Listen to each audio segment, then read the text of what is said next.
This is the headquarters of H&M, the company that has produced this shirt that I'm wearing, but that has also produced Sweden's richest man, Stefan Persson. Here's how rich Stefan Persson is. If a salesperson at an H&M store would save every penny of her salary, it would still take her over 500,000 years to save up as much money as Stefan Persson has today. And if you think that's a lot of money, wait until you hear about Elon Musk. So Elon, currently the world's richest man, has as much wealth as 11 Stefan Perssons. With his money, Elon could fund 8 Manhattan projects, or he could pay for an army of 100,000 top-level Blackwater mercenary soldiers for a period of 10 years. Or he could fund the complete operations of the United Nations for more than 14 years. Can a person become too rich? So rich that the wealth starts to become a threat to society? If so, shouldn't we put a limit on how much wealth any one person can have? And what should, in that case, that limit be?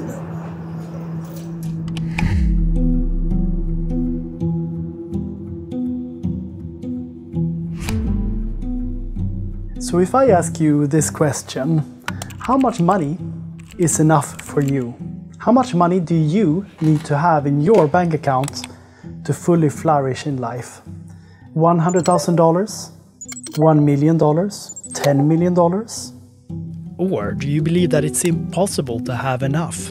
Like the American billionaire John D. Rockefeller, who when journalists asked him how much money is enough, famously replied, "Just a little bit more." It turns out that many researchers have asked people this question, how much they believe is enough. And what these studies show very clearly is that almost everyone agrees that there is an enough line. A line where people believe that more money won't make a big difference. A line where once reached, people think that they have enough money to fully flourish. Exactly where people draw the enough line depends a little bit on where in the world researchers ask. So in the Netherlands, people say that $1 million is enough. In the US, people say that $5 million is enough. To me, the most interesting takeaway from these fascinating studies isn't the exact level of the enough line. Instead, what I find the most interesting is that most people do not agree with Rockefeller that there is no limit at all. Almost everyone agrees that at some point, enough is enough. Another interesting thing to note is that even in rich countries, like Sweden, where I live, most people will, in reality, never get anywhere near these enough lines. So in Sweden, the median wealth per adult is $78,000. In the United States, it's $108,000, and in the UK, it's $152,000. And in the world overall, the median wealth is just $9,197. So what people actually have is very far even from the modest Dutch enough line. Another interesting takeaway is that the super rich today have so much more money than what we've been talking about so far that is just mind-blowing. So 243,000 people in the world are what economists call UHNs, ultra high net worth individuals, which means that they have more than $50 million. Of those, around 7,000 have more than $500 million. And then we still haven't even gotten to the billionaires. Stefan Persson, who I talked about in the beginning, has around $20 billion. And Bill Gates, he has around $128 billion. And Elon, he has $220 billion. So the super duper rich today, they aren't a little richer than the rest of us. They are truly astronomically richer than the rest of us. But so what? Is there a problem that a few people have these extreme levels of wealth? Well, yes, there is a problem with extreme wealth. In fact, there are several problems.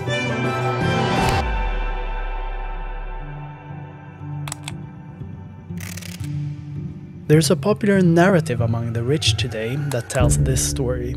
In the past, everyone except for the king was poor and miserable, but today, thanks to global capitalism, most of us are rich and poverty is about to be eradicated. This narrative is illustrated by a popular infographic that Bill Gates, one of the world's richest men, has called one of his favorite infographics. This infographic shows how in the year 1820, around 90% of the world's population lived in extreme poverty. And then over the following 200 years, this share has fallen to only 10% in 2015. And it's easy to understand why billionaires like Bill Gates like this graph, because in this remarkable graph it looks like poverty is just vanishing almost on its own. And if that's true, then we can maintain the economic system we have. There's no need to look critically at extreme wealth concentration.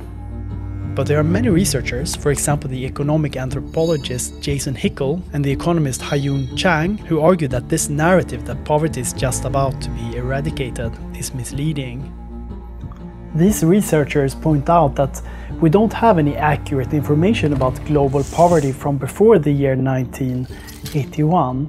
So instead, graphs like these make tenuous assumptions about people's incomes rather than their actual needs, with the result that we overestimate how poor people were in the past, and we vastly underestimate how poor many people are today. So despite what the dominant narrative says, in absolute numbers, there is arguably more poverty in the world today than ever before. And to me, that is the first problem of extreme wealth. Extreme wealth just cannot be morally justified when that wealth could be used to alleviate extreme poverty.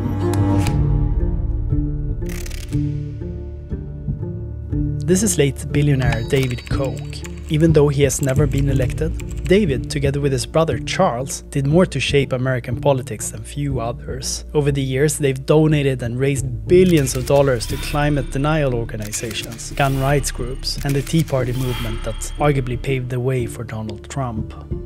This is the billionaire and media mogul Rupert Murdoch. Through his media outlets like the News of the World in the UK and Fox News in the US, Rupert was instrumental in getting Britain to vote for Brexit and the US to vote for Donald Trump.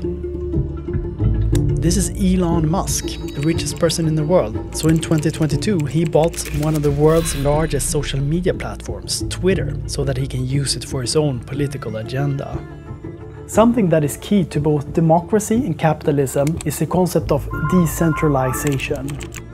In contrast with regimes like the Soviet Union, Nazi Germany and North Korea, where the power and the economy was centralized under dictatorial rule and where a ruling class controlled resources and suppressed political dissent, our democratic and capitalistic system relies on the decentralized principles of one person, one vote, and a free market. But extreme wealth undermines the principle of decentralization, and it threatens both democracy and capitalism. Because as the Koch brothers, Rupert Murdoch's and Elon Musk's actions show, extreme wealth can easily be translated into political power and also into market power. And as Martin Gilens explains in his book Affluence and Influence, research shows that over the last few decades, policy outcomes almost always favor the richest. To take just one almost mundane example, in the 1990s, the Swedish government gave the Swedish H&M billionaire Stefan Persson a tailor-made tax break that saved him millions and millions of dollars. If you want to learn how the rich are using their power to rig the tax system, check out my previous video where I use Lego figures to explain how that works.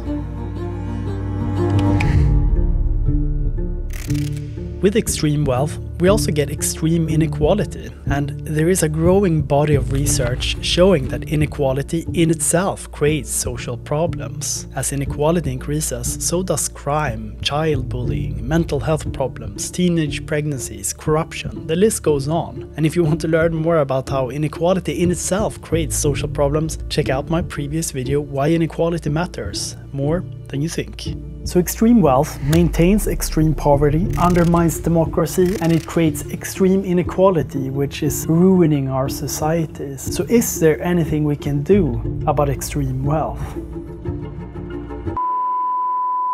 Before we get to the next chapter, I would like to thank the first ever sponsor on this channel, the Compounded Daily Newsletter, which is an easy-to-digest brief of finance, business and economic news written by the financial professionals that also run the YouTube channel How Money Works. So they reached out to me because they wanted to support my work on this channel, and they are also going to let me write some of my own articles over the next few months. So if you like what I talk about on my YouTube channel, The Market Exit, you will absolutely love what they cover in their newsletter, which I have linked below. So thank you to the Compounded Daily Newsletter. Now, here's the next chapter of my video essay.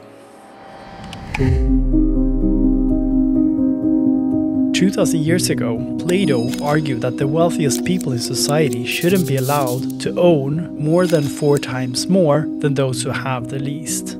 4 times? Just imagine what Plato would say about the fact that today the world's richest 1% own 43% of all global financial assets. The idea that we should limit how much wealth one single person can have is not new, it's not radical, and it's not left-wing. If anything, I would say that this idea is conservative. Not only Plato, also Aristotle, Thomas Aquinas, John Locke, John Stuart Mill and John Maynard Keynes, all of them have argued that a good life requires limits on wealth. Even the father of capitalism and the invisible hand, Adam Smith, thinks that wealth needs to be limited so that real virtues can flourish. One person who argues that we need to revive these time-honored ideals of limits is the Dutch author and professor of philosophy, Ingrid Robbins. In her book Limitarianism, Ingrid proposes that we implement 2 limits on how much wealth any one person can have, one ethical limit and one political limit. The ethical limit, which Ingrid suggests should be set to $1 million, corresponds roughly to the enough line that we talked about in the beginning of the video. To amass more wealth than this shouldn't be illegal, but unethical and socially irresponsible. And today there are around 59 million people in the world with that much wealth, which means that the ethical line at the level that Ingrid proposes would affect less than 1% of the world's population. The political limit Ingrid suggests should be set to $10 million. The idea with this political limit is that over time our laws and institutions should make it illegal to amass more wealth than that. And today there are around 2.8 million people with that much wealth in the world, which means that the political limit at the level that Ingrid proposes would affect only around 0.03% of the world's population.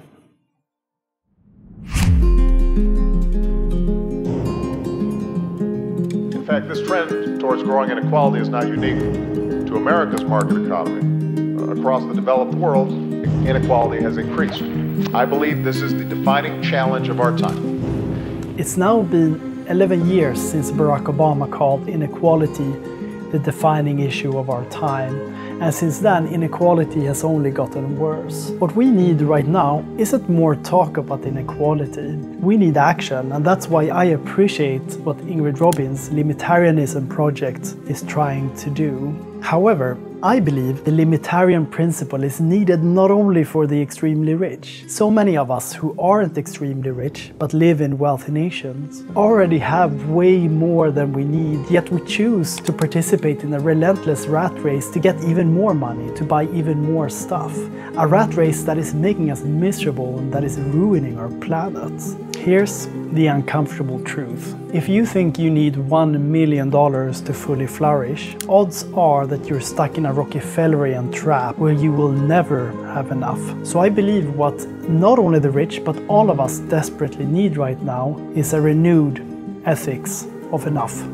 To quote the Chinese philosopher Lao Tzu, he who knows he has enough is rich.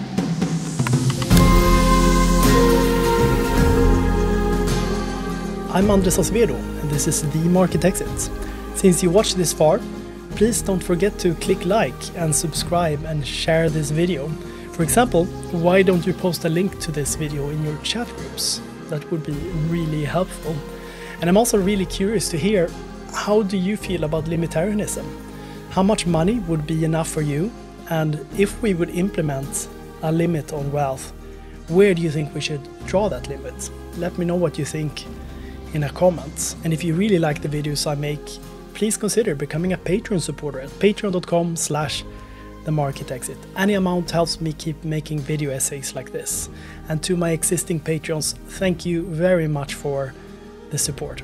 So the ideas in this video are obviously inspired by Ingrid Robbins' book Limitarianism, a book that I can really recommend reading. So that book is almost like a political economy starter pack for anyone who feels that society has become unfair, but who struggles to articulate exactly how or why. That book masterfully condenses various complex ideas from various disciplines in a masterful way. Really good work. Alright, thank you for watching this video essay.